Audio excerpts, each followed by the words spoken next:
Welcome everybody. NESTA asked us to look at the relationship between space and innovation. And I think the key thing to understand here is this idea between the physical environment and its impact on creativity.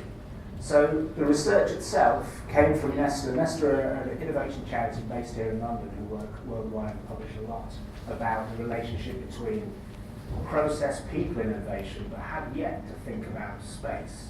So the work that they asked us to do was to try and square that circle, partly because they were buying a building in the centre of town, developing that building and turning it into an innovation hub, and they had yet to understand that relationship. But also because, as you heard from the previous panel and also the work that you're probably involved in every day, there is now a clear understanding that the component of space in terms of a process that leads to innovation, leads to impact, has very much to pay attention to how people relate to space. So that question of the physical environment, and again then the role of space in terms of how you deliver innovation. So for us that was really, really interesting because that's the kind of, they're the kind of questions that we're thinking about day in, day out. And for me, from my perspective, I work with organisations to help them build creative culture and to introduce creative energy. And as a designer, as a background, this is the kind of thing that really, really got me excited at the beginning of the research. And you, Ollie? Yes. So I run a practical studio too, and in terms of context, we've been around for 5 years. I was part of the Impact Hub in 2004, designing a co-working space before co-working had a name. And I've always been involved in this relationship between how do you enable space, how do you bring communities together to deliver impact. So I think this is one of the key questions that this report is looking to deliver, and one of the key questions that I think still revolves around the co-working bubble and the bubble around collaborations. Why are you doing this? From your organisation's point of view, what is the point of that approach? So I think there's something in terms of my work as a designer with the team that I lead about how to define business goals and how to define cultural goals that are important for organisations to achieve. So the way that we went about doing this was by initially defining what it was that we were trying to understand. And we talk about the sweet spot. So for us, innovative spaces is that overlap between space, work and creativity. And importantly, it's not about innovations in office design. So what we weren't looking at was the latest trends in furniture or the latest trends in tech. They might play a role in delivering, but it was really about how does space enable innovation. And we took it that creativity as a kind of a human trait is something that we needed to understand a little bit more.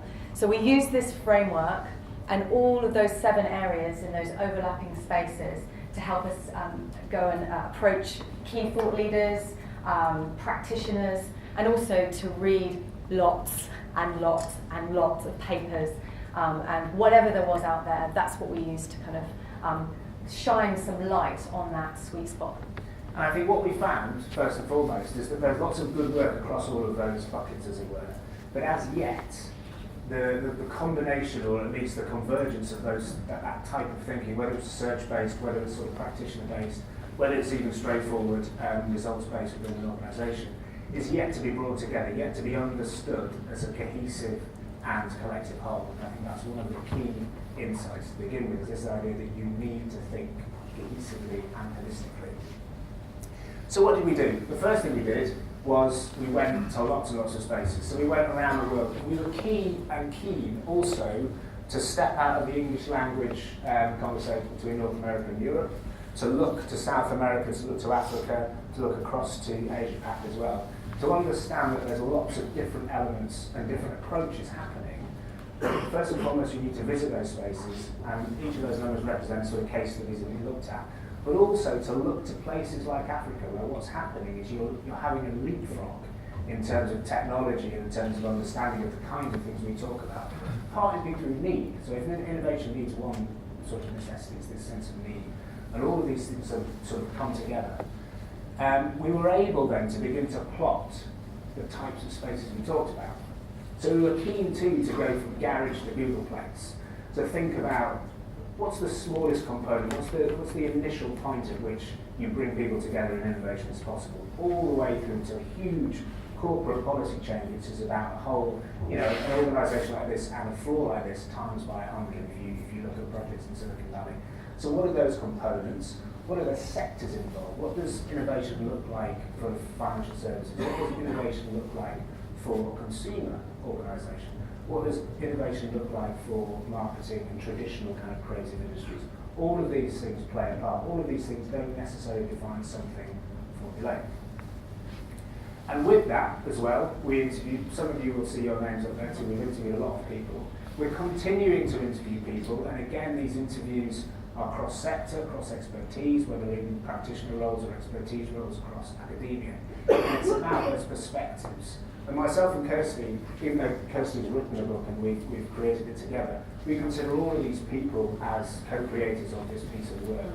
It's about trying to find and understand where perspectives come from and how useful and necessary they are. So, as Ollie's already said, I think that one of the biggest, most resounding findings that we had as we were gathering all this information was that we have to take this, we have to approach this holistically and use a systemic approach, because actually one of the things that we found was that if you just isolate one part of innovation or space or creativity, then that's actually where things start to fall down, because it's all very well saying the colour blue affects you cognitively, but we know that obviously the way that one feels when they're surrounded by other people who either back them up or challenge them will actually have probably a bigger impact on their actual creative energy and their creative capacity. So that's one of the biggest overarching kind of findings that we had. But what we're going to do is share with you what we can around this. We came up with 10 key themes, and within each of those themes we've structured some strategic questions, because as I've just said, one size, you won't be surprised, but one size fits all cookie cutter approach, or the kind of a Nostradamus kind of prediction of what a creative space looks like is not the answer. Unfortunately, NESTA wanted us to tell us that. But what we could tell them was that this approach is really important, and that there are some key questions across 10 themes that are really important to think about. And then interestingly enough as well, in terms of those 10 themes, only 3 of them are directly related to architecture or directly related to space per se. And I think what we're looking at again is this sense that we're having to move towards a process approach to space that allows space to be used for different things. And I think if we go to one of those initial questions, which is to say, well, how would we define space? I'll come on to how we approach the definitions in a second. But if we think of that as just this idea of a cognitive resource, something which is not architecture necessarily, nor is it a building, it's that ability and that relationship where one and another meet each other.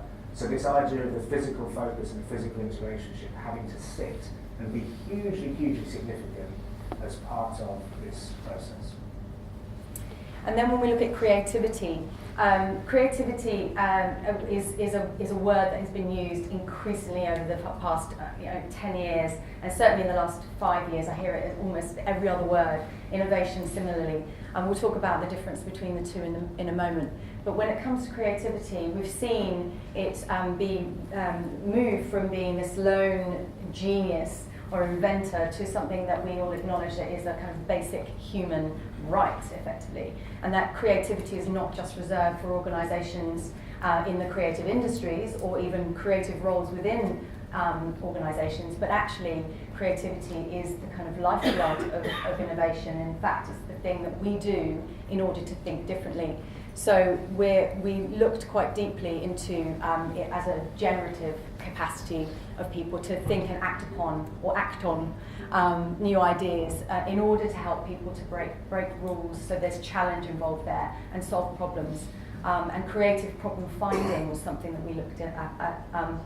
And specifically what we did find is that yes, there is a link between physical space and creativity, but it's not just straightforward. It's the physical, social, and also the place coming together and the perceived space that people have, which is why creativity and space working together is really important. And that, I think, sums up then the need to bring this next point. And this is the most significant one in the sense that it's, again, creativity can spark, innovation can spark with that lone inventor, that sort of so-called genius, that artist. But in terms of delivery, in terms of developing things, it's around communities. That's a community of work. And I think significantly now it's a cross-collaborative community of work through different sectors. And the challenge for the corporations to be able to be freer and to be able to allow that cross-sector collaboration that might lead to something where IP is shared. So we have case studies where that element is being developed. So you're looking at that ability to leverage and to understand the need to bring people together.